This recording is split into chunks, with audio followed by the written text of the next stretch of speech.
last time I was this happiest was probably the summer of 2003.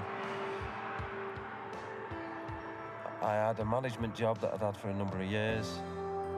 I had a wife, I had a son, I had a semi-detached house.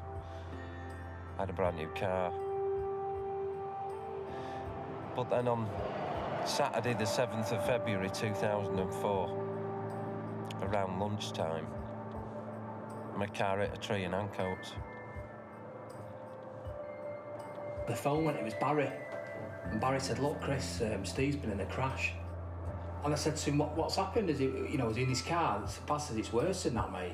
They don't think he's going to die.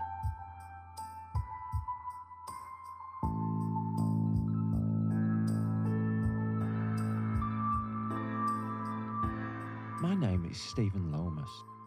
I'm 43 years old. I live here in South Manchester with my wife Joanne and our dog Zena.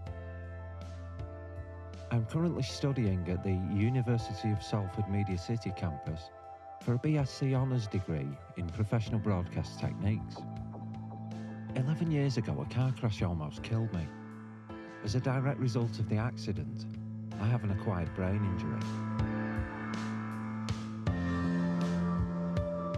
In one day, one moment, one instant, your life can completely change direction.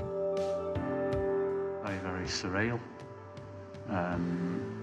Yeah, it's the last thing I expected to hear, really, because I think we'd arranged to actually, I'd arranged to give you a call at that time. I made the call, that was literally minutes after the accident. So yeah, very surreal. I was travelling back from shopping in Manchester city centre when my car collided with a tree in Ancoats. My brain began to bleed and I had an epileptic fit whilst trapped in the car. The fire service had to cut the top off the car to get me out alive. I was taken to North Manchester General Hospital for approximately 5 hours and then moved on to Salford Royal, formerly Hope Hospital, where I was kept in a sedated coma for 6 weeks. You can't be prepared for that. You can't be prepared to walk into a ICU ward and then your mate's there with a big metal probe hanging out of his head. You can't. It's hard to take. Everything was up in the air, and to think to yourself, is he ever going to make it back? Will they ever get right? If he does come out of it, how's it going to be? It was a difficult time for everybody, really, mate. We weren't just going off assumptions, sort of thing, but it was bad. You never want to see that. I wouldn't want to see it. I'd never want to see it again.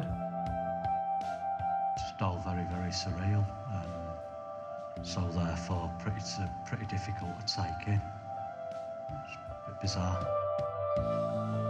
Through the job centre, through the disability employment advisor at the job centre, I was introduced to Suzanne Guest, who was very supportive, has been for years really, as a psychologist on my behalf and helping me come to terms with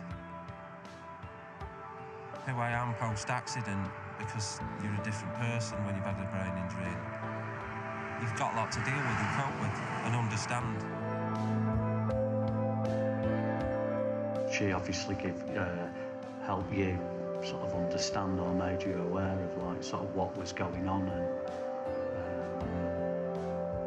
because it must have been a hell of a lot to get your head around. This is the Heaton Centre where the Stockport branch of Headway is now based. It's great to spend time with people in the same boat as I am. I can play Scrabble, cards, have a game of pool, or simply get a cup of tea, sit down and have a chat with somebody, see how they're doing.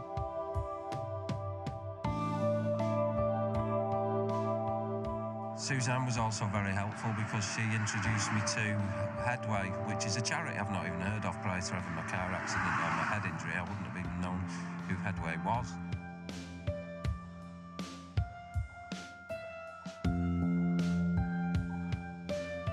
Headway is a great organisation, so they support survivors of brain injury and the families, and there's a whole host of support that goes on. It's really only since I've acquired a brain injury myself have I even heard of the term Headway and who they are? And it was you that introduced me to Headway, and I'm grateful that you did. It makes you see people that are working there that have been in situations like you, that have gone through the other side and come out of it and are doing good and they're better, you know, and that keeps your mind positive. That makes you realise that there is life after an accident. You'd enjoy it, you'd be buzzing about going, and then once you got back, you'd tell us all the stories about what had been going on and who you'd met and everything.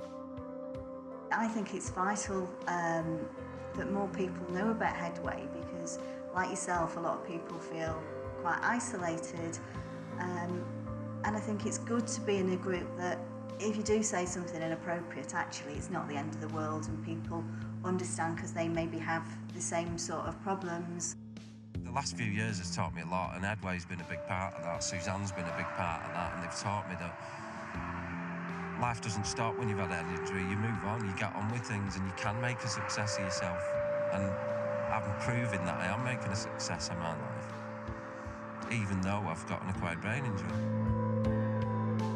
I was kept in hospital for around 2.5 months and discharged towards the end of April.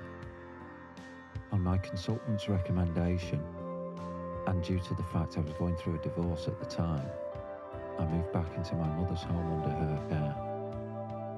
I've always had a very close relationship with my mother.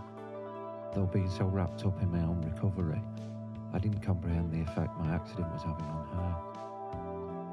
There was a dramatic change in my mother's health and appearance in the years that followed my accident, and on Sunday the 16th of November 2008, she died at Wythenshawe Hospital. She was 71 years old. I spent a number of years after my accident really quite depressed, because I had these behavioural problems we talked about. I'm completely deaf in my left ear, and I'm so passionate about music, and I'm a musician myself. To lose hearing on one side, I've completely lost my sense of smell, and I let that get on top of me. I do remember, even though on a one-to-one basis she was really quite sociable, you were quite isolated, so I can remember you being quite scared to leave the house in case you said something that was inappropriate. I do have outbursts. I still, on occasion, have outbursts. And a few hours after that, when I'm at home thinking about the way I spoke to somebody, I get really upset, because that's not me. It's caused me problems.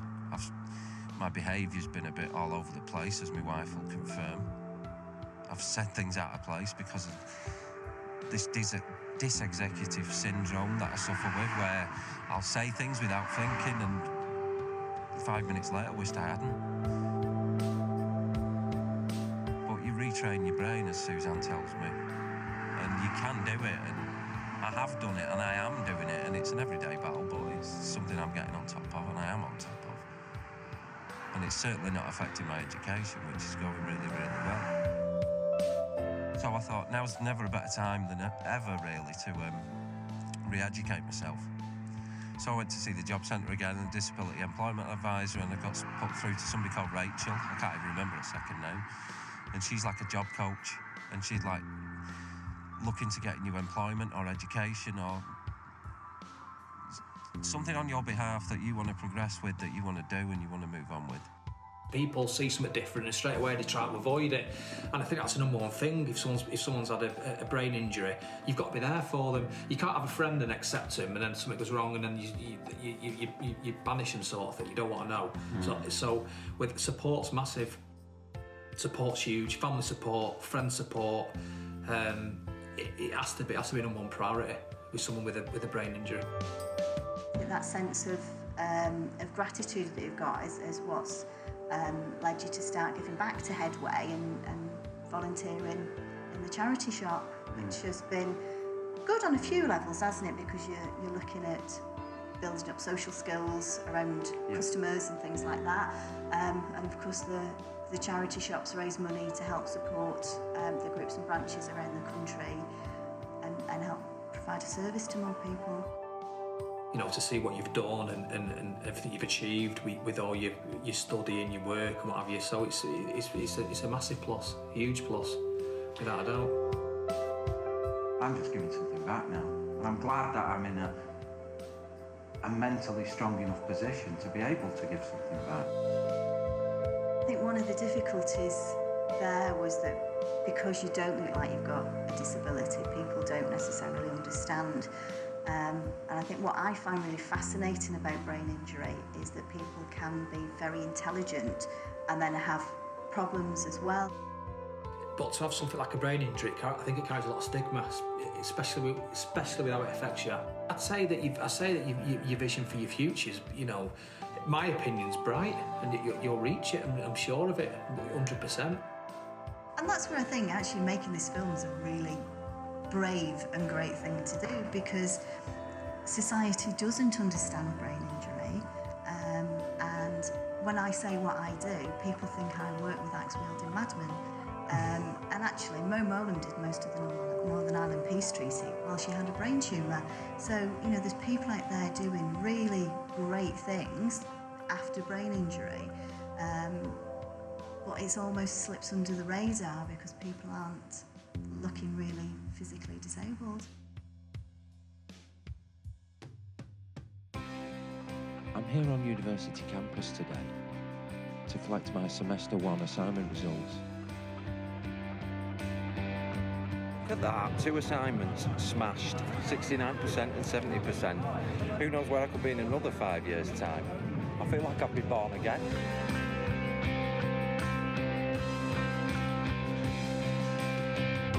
So I suppose this film is a message of hope for anybody who's suffered an acquired brain injury, or has a family member or a friend who's suffered an acquired brain injury. It's not the end of the world.